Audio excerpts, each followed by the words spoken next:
नमस्कार। कक्षा से परीक्षा तक इस सीरीज में फिर से मैं आपके सामने एक बार उपस्थित हो गई हूँ। आज हम इस वीडियो में विद्यार्थियों को सबसे डिफिकल्ट या मुश्किल लगने वाले विचार के बारे में बात करने जा रहे हैं। हर विद्यार्थी को एक न एक विषय से या तो डर रहता है या तो वे उस विषय को नफरत करते हैं। इसीलिए उनके पास 6 विषय होंगे तो पढ़ने के लिए, तो एक विषय का जो टेक्स्ट बुक नया ही रहता है, क्योंकि उस किताब को वे छूने के लिए या तो डरते हैं या तो नफरत करते हैं। तो उस विषय से संबंधित जो भी डर है उससे बाहर आने के लिए हमें क्या करना चाहिए?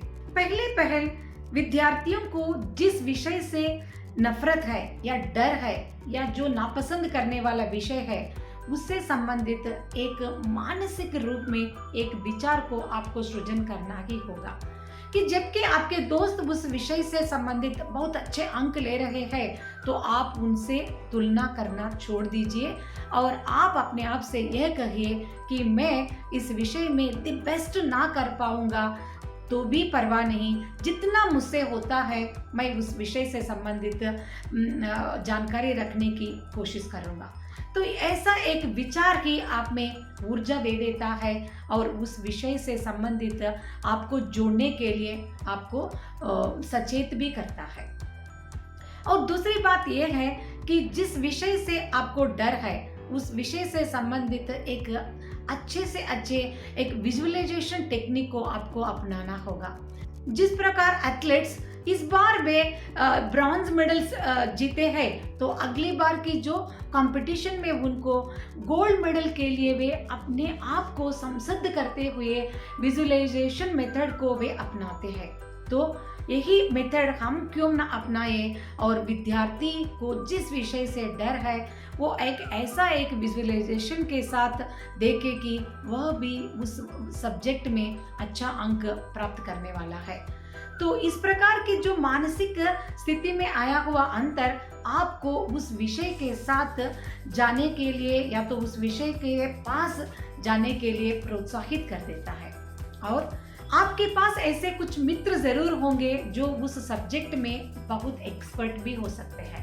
तो उन लोगों के साथ उस विषय के बारे में चर्चा करने से और उन लोगों के पास बैठकर उस विषय के संबंधित कुछ प्रश्नों के बारे में बात करने से भी आपके अंदर जो डर है वो कम होता जाएगा। और आपको उस विषय के बारे में जितना डर है उतना डर केवल इसलिए होता है कि आप उस विषय को ज्यादा पढ़ते नहीं। अगर आपको 10 पन्ने लिखने लायक एक प्रोजेक्ट वर्क उस काम से संबंधित दिया गया है तो एक एक पन्ने को एक एक दिन अगर करते जाएंगे तो भी आपका काम 10 दिनों में कंप्लीट हो जाएगा, क्योंकि छोटे छोटे कदम बढ़ाते हुए उस विषय के पास आपको जाना होगा। जब भी आप उस विषय को पढ़ रहे हैं तब बिना भूले आप अपना नोट्स को लिखना होगा। नोट्स लिखने का मतलब यह नहीं कि एक एक पंक्ति को आप कॉपी करें। उस विषय को पढ़कर उस विषय में जितने भी मुख्य बिंदुएं हैं या बुलेट पॉइंट्स हैं उनको आपको लिखना होगा, ताकि परीक्षा से पूर्व आपको पढ़ने में ये बहुत मददगार भी हो सकता है। और आपको एक ऐसा एक टाइम टेबल बनाना होगा। जिस विषय से नफरत है या डर है उस विषय को रोजाना आप कम से कम 10 से 15 मिनट तक पढ़ना ही होगा, तभी आपको जो डर है उस विषय से वो दूर अपने आप होता जाएगा। उस विषय से संबंधित जानकारी पढ़ते समय आपके मन में जो भी विचार आते हैं कि ये मेरे लिए अनावश्यक है, क्यों मैं इसे पढूं, तो इस नजरिए से देखना छोड़कर वह समाचार एक न एक समय के लिए मुझे आवश्यक या मेरे लिए उपयोगी बन सकते हैं, ऐसा एक विचार को आप मन में रखते हुए पढ़ना शुरू करें।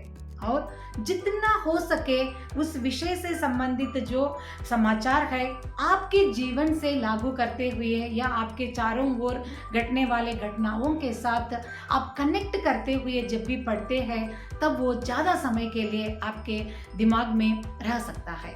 तो ऐसे छोटे मोटे कार्य आपको ज़रूर करना होगा। आखिरकार एक ऐसा थॉट तो आपको ज़रूर करनी होगी कि यह सब्जेक्ट मेरे लिए दिया गया है, आखिरकार वो मेरा कर्तव्य है। एक विद्यार्थी होते हुए मुझे सब सब्जेक्ट्स में अच्छे तरह से अंक लाने से ही मेरा जो परसेंटेज लेवल बढ़ेगा। कि मुझे एक सब्जेक्ट अच्छा लगता है तो सिर्फ और सिर्फ उसी को मैं पढ़ते बैठ जाता हूँ तो बाकी विषयों में या तो फेल हो सकता है या तो बाकी विषयों में बहुत कम अंक भी आ सकते हैं।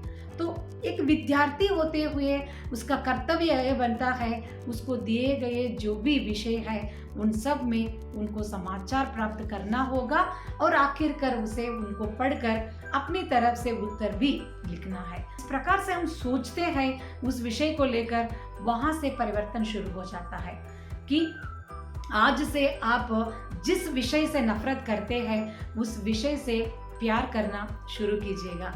आपको एक एक कदम उस विषय के पास आपको ले जाते हुए एक ऐसे थॉट आपको क्रिएट करना होगा ताकि आप उस विषय को अधिक से अधिक पसंद करेंगे और उस विषय से संबंधित अधिक से अधिक भी अंक भी आपको प्राप्त करना होगा। यही एक उत्तम विचार मैं आप लोगों से बांटना चाहती थी। अगले हफ्ते एक नए विषय के साथ मैं आपके सम्मुख जरूर हाजिर हो जाऊंगी। तब तक के लिए मुझे अनुमति दीजिए। नमस्कार।